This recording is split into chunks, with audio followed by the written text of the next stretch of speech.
नमस्कार दोस्तों, मैं रीना आपके अपने channel Reena kitchen recipe and blogs में स्वागत करती हूँ। तो आज हम सुनेंगे वैभव लक्ष्मी व्रत कथा। किसी शहर में अनेक लोग रहते थे। सभी अपने अपने कामों में लगे रहते थे। किसी को किसी की परवाह नहीं थी। भजन कीर्तन भक्ति भाव दया माया परोपकार जैसे संस्कार कम हो गए थे। शहर में काफ़ी सारी बुराइयां थी। तो ऐसे में शीला और उनके पति की गृहस्थी मानी जाती थी। शीला धार्मिक प्रकृति की थी, संतोषी स्वभाव की थी। उनका पति भी विवेकी और सुशील था। शीला और उसका पति कभी किसी की बुराई नहीं करते थे। प्रभु भजन में अपना समय व्यतीत करते थे। शहर के लोग उनकी गृहस्थी की सराहना करते थे। देखते ही देखते समय बदल गया और शीला का पति बुरे लोगों से दोस्ती कर बैठा। अब वह जल्द से जल्द करोड़पति बनने के ख्वाब देखने लगा, इसीलिए वह गलत रास्ते पर चल पड़ा। फलस्वरूप वह रोडपति बन गया, यानी रास्ते पर भटकते भिखारी जैसी उसकी हालत हो गई थी। शराब जुआ रेस चरस गांजा वगैरह बुरी आदतों में शीला का पति भी फंस गया। दोस्तों के साथ उसे भी शराब की आदत हो गई। इस प्रकार उसने अपना सब कुछ रेस जुए में गंवा दिया। शीला को पति के बर्ताव से बहुत दुख हुआ, किंतु वह भगवान पर भरोसा कर सब कुछ सहने लगी।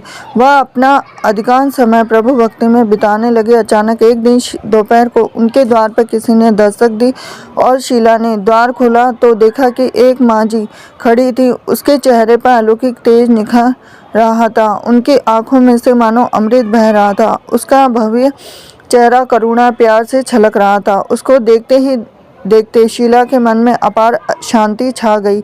शीला के रोम रोम में आनंद छा गया। शीला उस माँ जी को आदर के साथ घर में ले आई। घर में बिठाने के लिए कुछ भी नहीं था। शीला ने सकुचा के फटी हुई चादर पर उसको बिठाया। माँ जी बोली, क्यों शीला, मुझे पहचाना नहीं? हर शुक्रवार को लक्ष्मी जी के मंदिर में भजन कीर्तन के समय मैं वहाँ आती हूँ। उसके बावजूद शीला कुछ समय नहीं पा रही थी। फिर माँ जी बोली कि तुम बहुत दिनों से मंदिर नहीं आई, अतः मैं तुम्हें देखने चली आई। माँ जी के अति प्रेम भरे शब्दों से शीला का हृदय पिघल गया और उसके आंखों में आंसू आ गए। बिलक बिलक कर रोने लगी। माँ जी ने कहा, बेटी, सुख और दुख तो धूप और छाव जैसे होते हैं। धैर्य रखो बेटी, मुझे तेरी सारी परेशानी बता। तो माँ जी के व्यवहार से शीला को काफ़ी सबल मिला और सुख की आस में उसने माँ जी को अपनी सारी कहानी कह सुनाई। कहानी सुनकर माँ जी ने कहा कि कर्म की गति न्यारी होती, हर इंसान को अपने कर्म भुगतने पड़ते, इसलिए तू चिंता मत कर। अब तू कर्म भुगत चुकी है, अब तुम्हारे सुख के दिन अवश्य आएंगे। तू तो माँ लक्ष्मी की भक्त है। माँ लक्ष्मी जी तो प्रेम और करुणा के अवतार है। वे अपने भक्तों पर हमेशा ममता रखती है, इसीलिए तू धैर्य रखकर माँ लक्ष्मी जी का व्रत कर, इससे सब कुछ ठीक हो जाएगा। शीला के पूछने पर माँ जी ने उसे व्रत की सारी विधि भी बताई। माँ जी ने कहा, बेटी, माँ लक्ष्मी जी का व्रत बहुत सरल है, इसे वर लक्ष्मी भी कहा जाता है। शीला ये सुनकर आनंदित हो गई और शीला ने संकल्प करके आंखें खोली तो सामने कोई भी नहीं था। वह विस्मित हो गई थी। माँ जी कहाँ गई? शीला को तत्काल यह समझते देर न लगी थी। माँ जी और कोई नहीं, साक्षात लक्ष्मी जी ही थी। दूसरे दिन शुक्रवार था। सवेरे स्नान करके स्वच्छ कपड़े पहनकर शीला ने माँ जी द्वारा बताई गई विधि से पूरे मन से व्रत किया। आखिर में प्रसाद वितरण हुआ और यह प्रसाद पहले अपने पति को खिलाया। प्रसाद खाते ही पति के स्वभाव में फर्क पड़ गया। उस दिन उसने शीला को मारा भी नहीं, सताया भी नहीं। शीला को बहुत आनंद हुआ।